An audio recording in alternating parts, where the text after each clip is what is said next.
चलिए आगे बढ़ेंगे, जहां उत्तर प्रदेश के मुख्यमंत्री योगी आदित्यनाथ अंतर्राष्ट्रीय कालीन मेले का शुभारंभ किया है। सीएम योगी आदित्यनाथ ने इसका शुभारंभ किया। मेले में पहुंचे लोगों से संवाद कर रहे, क्या कुछ कह रहे सीएम योगी, सुनाते हैं आपको। उसको प्रोत्साहन देने के लिए एक अभिनव प्रयास था और पिछले 4 वर्षों से लगातार यहां पे सीपीसी का यह कार्यक्रम निरंतर चल रहा है।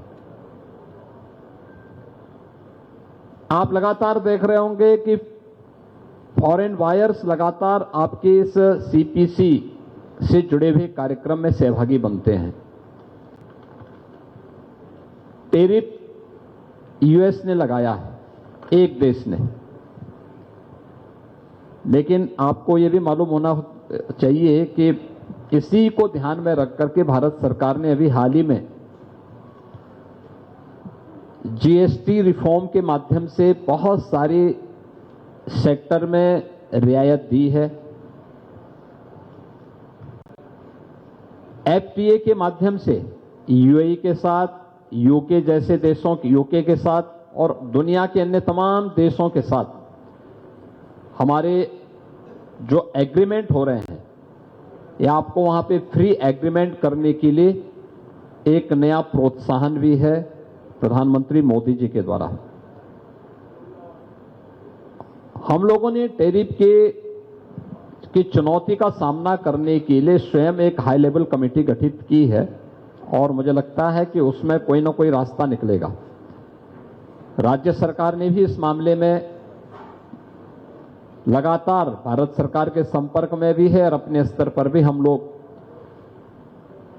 अपने कारपेट सेक्टर हो या फिर उत्तर प्रदेश में तो हम लोगों ने एमएसएमई के सेक्टर में बहुत कुछ किया है। 1 डिस्ट्रिक्ट 1 प्रोडक्ट के तहत हर एक जनपद में कुछ ना कुछ ऐसा उद्यम हमने स्थापित किया है जो लाखों लोगों को रोजगार और नौकरी की गारंटी तो देता ही है, लेकिन साथ साथ उस क्षेत्र के विकास में भी अपना योगदान देता है। उस इकोसिस्टम को स्थानीय स्तर पर डेवलप करने का प्रयास हमारे स्तर पर भी होना चाहिए और ये मान करके चल लेना कि एक देश अगर आप पे टैरिफ लगा करके आपको हतोत्साहित कर रहा है तो आपको हतोत्साहित नहीं होना, बल्कि उससे और प्रोत्साहित होना है कि एक देश में अगर चैलेंज आएगा तो हम 10 नए देशों के लिए अपने रास्ते खोलेंगे। आप अनुमान करिए, जब पहला सीपीसी हुआ था, उस सीपीसी के माध्यम से जो पहला एक्सपो मार्ट के कार्यक्रम यहां पर हुए थे, इस एक्सपो मार्ट में जो कार्यक्रम हुआ था उस समय जो फॉरेन बायर्स थे उनकी संख्या बहुत कम थी और आज मेरा अनुमान है कि लगभग 88 देशों के 300-400 से ज्यादा लोग यहां पर फॉरेन बायर्स आ रहे हैं या उनके प्रतिनिधि आ रहे हैं। ये संख्या लगातार बढ़ रही है और ये बढ़ती हुई संख्या इस बात को बताती है कि न केवल नेशनल मार्केट में बल्कि ग्लोबल मार्केट में आपकी कारपेट की मांग है। हमें केवल उसके लिए अपने आप को तैयार करना होगा और सरकार आपके साथ में खड़ी है।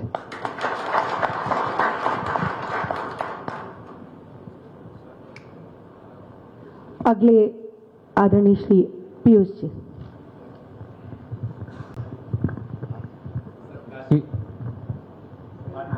काशी प्रयाग के मध्य विंध्य क्षेत्र में इस भदोही जैसे छोटे नगर में आपका बेहद आना हम लोगों को कृतकृत्य करता है। हमारा उद्योग सर साल में 17,000 करोड़ का एक्सपोर्ट करता है और 25 से 30 लाख लोगों को रोजगार देता है।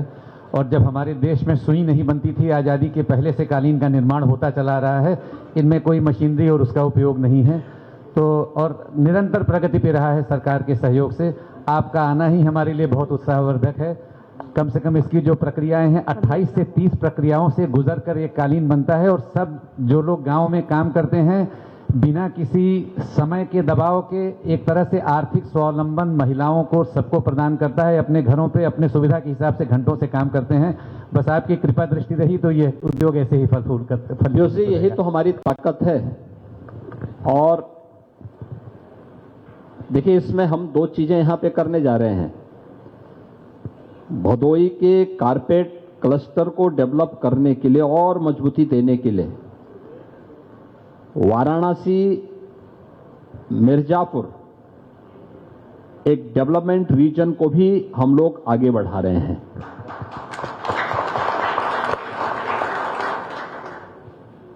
लगातार इस दिशा में सरकार के स्तर पर प्रयास हो रहे हैं।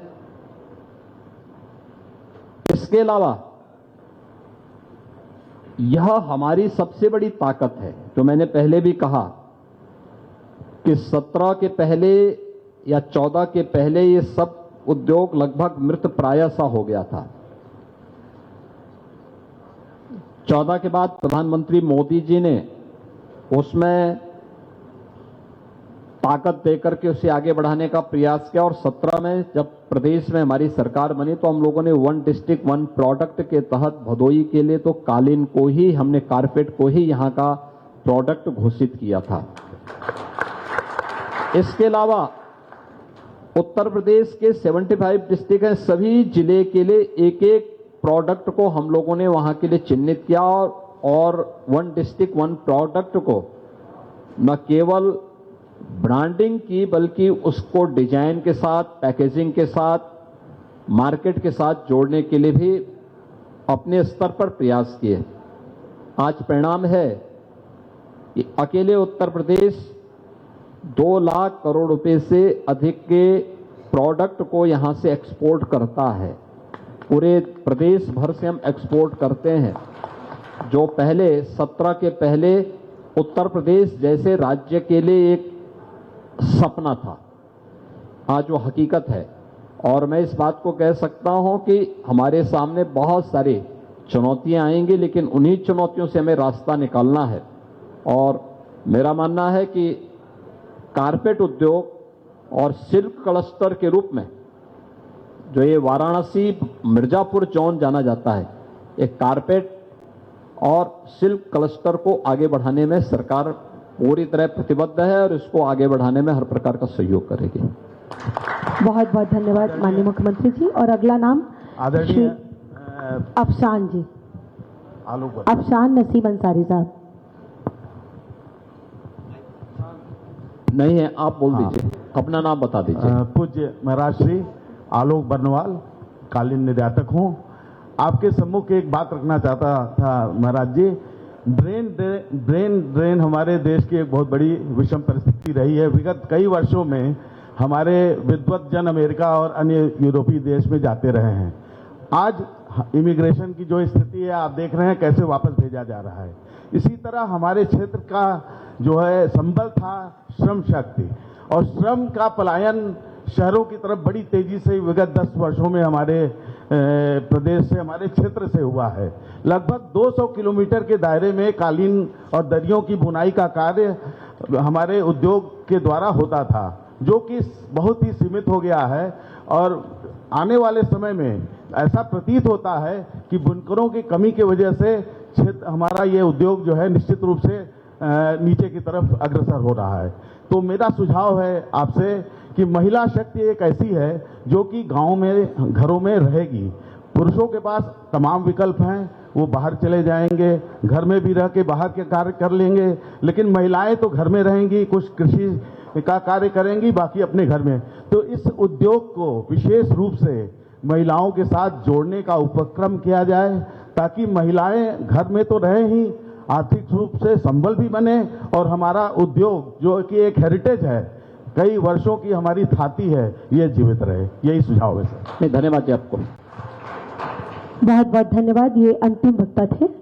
अब मैं बड़े ही आदर और सम्मान के साथ मंच की अनुमति से अनुरोध करती हूँ भदोही को प्रगति के पथ पर अग्रसर बनाने के लिए प्रयत्नशील और बनाने वाले हम सब के प्रेरणा स्रोत माननीय मुख्यमंत्री जी से अनुरोध कि आज हम सबको इस अवसर पर अपना आशीर्वाद प्रदान करें, हमारा मार्ग प्रशस्त करें।